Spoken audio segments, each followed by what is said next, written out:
Alright, what's up guys? My name is Zack, and today I am driving a 2016 Jaguar XJL Portfolio. Up front is a 3.0 liter supercharged V6, and down below is an 8-speed automatic transmission. Now, I am super excited to be driving this Jaguar XJL because it's been several years since I've driven one, and I've always liked re-upping my thoughts and opinions on cars that I've driven years ago. But the second reason is that this is a very interestingly optioned vehicle. It has a lot of bells and whistles, some of which are really great and some of which don't make any sense at all. And so I'm excited to share all of that with you today. But if you would like to submit your own vehicle, you can head on over to my website, zackpradel.com/submit. It's a quick and easy submission form. It takes under a minute to fill out, and I come out to you. But let's get back to that 3-liter supercharged V6 under the hood. Well, that was one of 3 engines offered. You could get this 3-liter supercharged V6. You could also get a diesel 3-liter V6, and of course the 5-liter supercharged V8. Now, it does still have a connection to that V8 because they actually share an engine block. This just blocks off the last 2 cylinders and adds a different cylinder head. The word on the street is that Jaguar did this so they didn't have to re-safety test the engine, because what often happens is when you have the same car with 2 different engines, of course, they will react differently in a crash, so you have to go through the same crash test for double the amount of times if you have 2 engines offered with different engine blocks. Because it technically has the same block, Jaguar didn't have to get this vehicle recertified, and so they could ship it while saving some cash. That's the word on the street. Take it with a grain of salt. Like I said, paired to it is an 8-speed automatic transmission. Now, the earlier cars came with 6 speeds. They later upgraded to the 8-speed in 2013, and I like it. It's cool, calm, collected, and simple, and I don't have any worries about it. Last but not least, of course, the XJL is all-wheel drive. So how does it feel to drive an XJL? Well, unintentionally rhyming, it's a nice, cool, calm, and collected experience. Yes, it is a supercharged V6, but don't think of it as the blood-pumping automobile that is most oftenly associated with the word supercharged. It's there to make more power, but make more consistent power. And that's the biggest takeaway of the Jaguar XJL.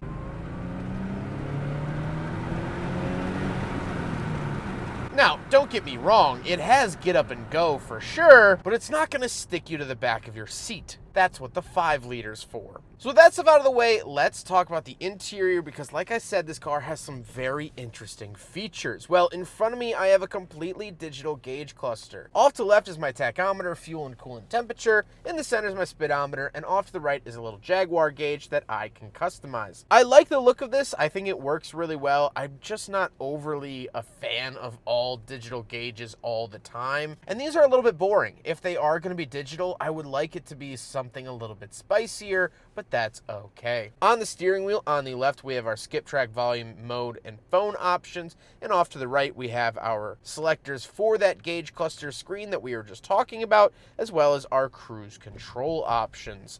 The overall steering wheel is partially wood, which I do like the feeling of. I think it works well. And off to the left, we have a climate control vent, trunk release, fog light switch, and gauge dimmer switch. Moving on to the door, we get one of many Meridian speakers, 3 levels of memory seats, lock and unlock, power mirrors, and power windows down below. Moving into the center, we do get this Jaguar badge all the way up on the dash, this curved wooden piece.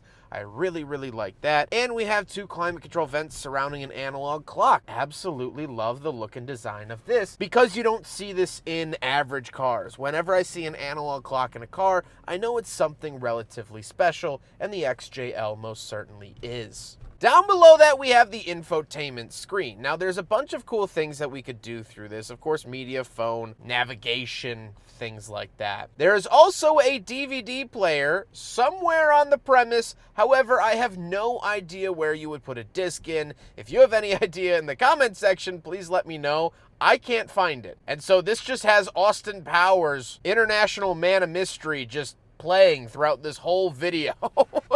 That's what I've been looking at while talking to you guys. So very odd there. And it does have a backup camera, which is nice for 2016, still 2 years before they were legally required. But down below we get another screen. This is for our climate controls, but we could also take a look at the car. I could put it into some drive modes down here, hill descent control, traction control off. These screens are kind of confusing and redundant to one another. I'm not totally sure that we needed 2 of them, but hey, they're both here, and we can control the heated, ventilated, and massage seats found here in the XJL. Moving into the center, we have the shifter off to the left. It is a rotary dial style shifter. A lot of unintentional rhyming in this video. And around it, we do have our hill descent control and traction control off for physical buttons, but like I said, you could also select that in the screen. Power parking brake is found down below that, and cup holders off to the right, which, do not pass.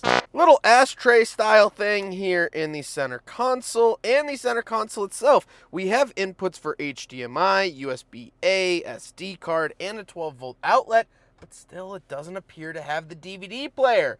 The mystery continues. The seats are very comfortable. Like I said, heated, ventilated, power, massage, and memory. 3 memory seats for the driver and the passenger.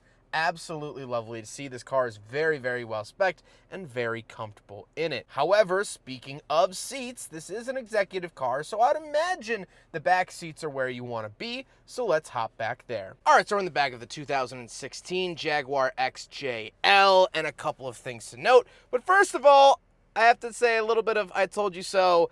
This is 100% where you want to be in this car. First of all, legroom, fantastic. Headroom, great. I also have my own sunroof. It is separate from the front sunroof. I also have these vanity mirrors, just like the old LS430s from the early 2000s. Meridian sound system in the doors as well. Little ashtrays, power windows, and down in the center I get 2 climate vents. Dual zone climate for the rear, so each rear occupant gets their own climate. Fan speed, of course, and heated and ventilated seats in the back. Also 2 12-volt outlets, so really anything you need or would want in the back of an automobile, this car has. Furthermore, I do have a center console, openable cubby space in there, some cup holders found in there, but still no DVD player.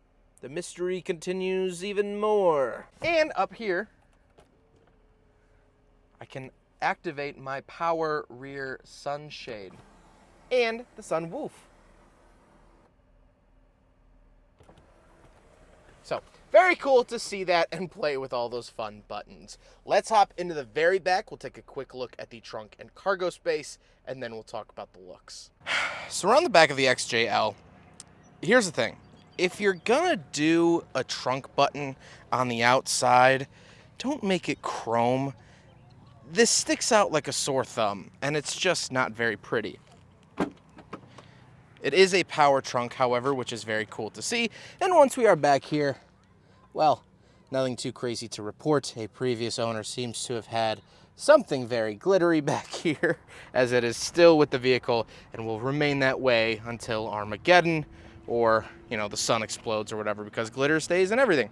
So, very cool to see that it has a power trunk. I just absolutely hate the trunk release button, but what can you do? Now we gotta talk about the looks, and honestly, I don't know which side of the aisle I fall on for the XJL. I think it's decently handsome, and I love seeing the pouncing Jaguar on the hood. The last one I drove had the sport package and didn't have the big emblem, so I always appreciate seeing that. But overall, I don't really like the tiger claw tail lights around the back. I don't really love the exterior styling. I think it looks like a 2008, not a 2016. So there's definitely that. However, with all of that being said, let's get on to my final thoughts, because I think those feelings sort of carry over. How do I feel driving the Jaguar XJL with the 3-liter supercharged V6 and 8-speed automatic? I like this car, kind of. Here's the thing. On paper, I can't really pick this car apart for any major reason.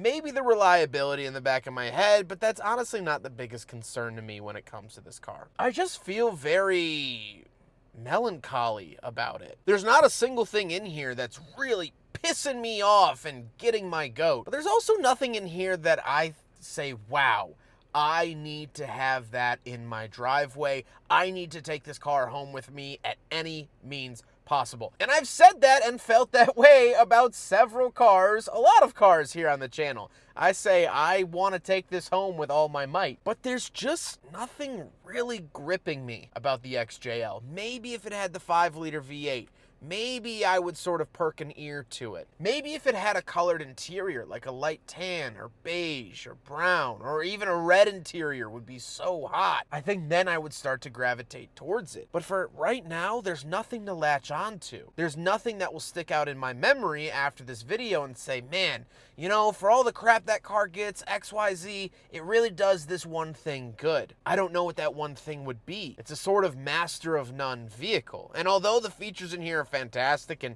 yes, the massage sheets work, and I've been enjoying them, I don't know if that's enough to really set this car over the edge.